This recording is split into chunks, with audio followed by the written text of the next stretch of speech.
Alright guys, so right now I'm working on my brakes. I thought I'd just make a quick video of what I'm doing. So I removed the caliper, have it hanging. Last night I went to the mountains and I lost a little bit of brake pad at the end. I was running stock tires at 500 tread wear, so the brakes are being used a little bit harder, which is because there isn't that much grip. But then towards the end, towards the bottom of the mountain, I lost a little bit of brake feel, and then I started hearing like a little bit of like a metal on metal sound, like screeching. Like I can't really replicate it, but pretty much the rotor was already thinned out. You can see all the grooves. These things are glazed to the max. I think the scarred spec is like 27. I'm like at 28.2 or something like that, but it's pretty much there. So I'm gonna replace them with my previous rotors, OEM. They still have a lot of life on them. I just switched to these because I bought them. I thought it'd be cool. Realized that slotted doesn't really do anything. If anything, a plain rotor would be best. So I removed that. Got my screwdriver impact hammer thing. I'm about to clean these off. I'm about to re-grease the pins, sliding pins.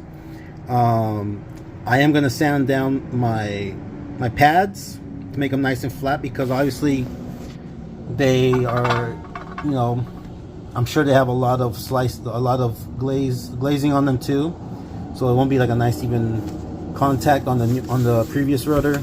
So I need to do that. So let's get to it. And I'm also going to bleed the front two brakes. Yeah, so let me get to it. Alright, so I got my previous rotors on, nice and smooth, no glazing or anything. These are OEM. I did clean around here with this gun right here. I did the backside as well, and I put some anti-seize in the back of this, and then I put these back on with a little bit of impact, that way they don't come loose. I put a little anti-seize on the threads as well on these. And so now what I'm gonna be doing, I take out the pads, and I'm just checking these. They move nice and smoothly still, amazing. So I'll still clean them a little bit, but these are actually really good still. And here's an idea of how the pads look. That's why I say I'm gonna sand them down a bit. You can see it has a little hill at the top and the bottom, and it has a bunch of little lines. Let me just see, you get that right. You see it. It's pretty gnarly. So I'm gonna get started on that. All right. So this is 120 grit right here. This is the pad. You can see the glazing is already coming off. It's a little bit left there, but honestly that's gonna be good. It's going good. So literally just like that. On something flat, so it's nice and even. And little by little it'll come off. Turn this around. On this side is almost gone actually. This side's a little bit left. But yeah. Alright, so here I have a ruler. That's the millimeters. So I'm measuring all around to see where I'm at. So here I'm at like 6. A little bit under 6.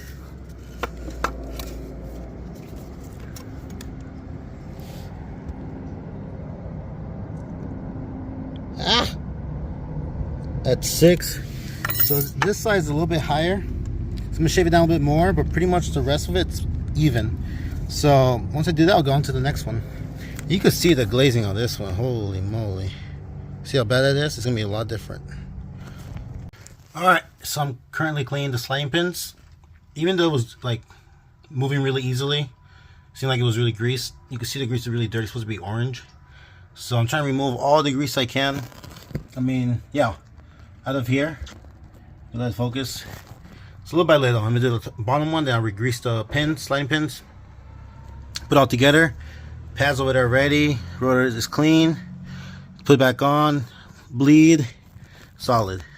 Sorry, I forgot to mention, this is the one I use, Silicone Ceramic Extreme. This stuff is amazing. Got it for 20 bucks on Amazon. Or you can also get it at O'Reilly's, I believe, on their website. I think that is in person, but the little tiny tube. But this is worth it. I'm serious, guys. Alright, so I got it all together now. lubed everything up.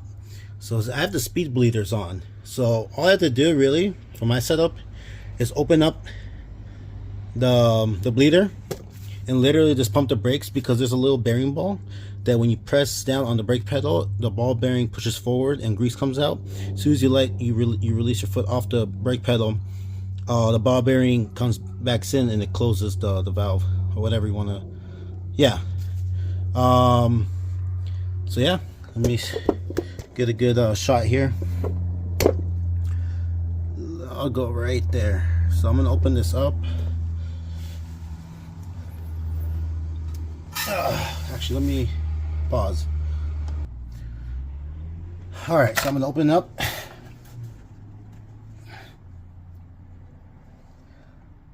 Okay, it's not open. I'm gonna pump the brakes and let me know, guys, any bubbles come out.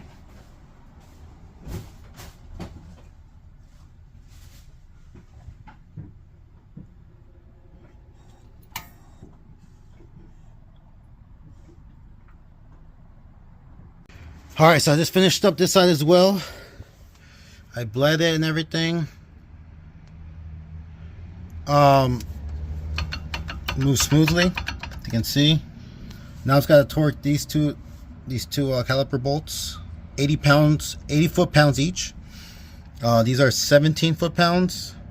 This is just tight. You know, they go excessive, but yeah. And obviously lug nuts, I do have to change this one. It's pretty beat up.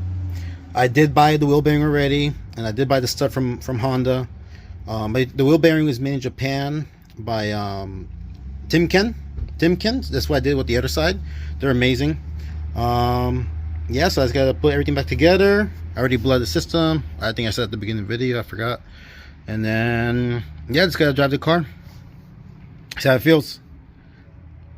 Alright guys, so I just got back from doing some errands this morning. See, I gotta change that, but they're coming in nicely. Braking is really smooth, no issues. Pedal feels nice and firm now again. Yeah, it's a thumbs up, honestly. So in the future, I am gonna get new rotors and pads. Now I'm gonna switch my brake fluid to SRF Castrol brake fluid. But for now, this does until it don't do. Thanks for watching, guys.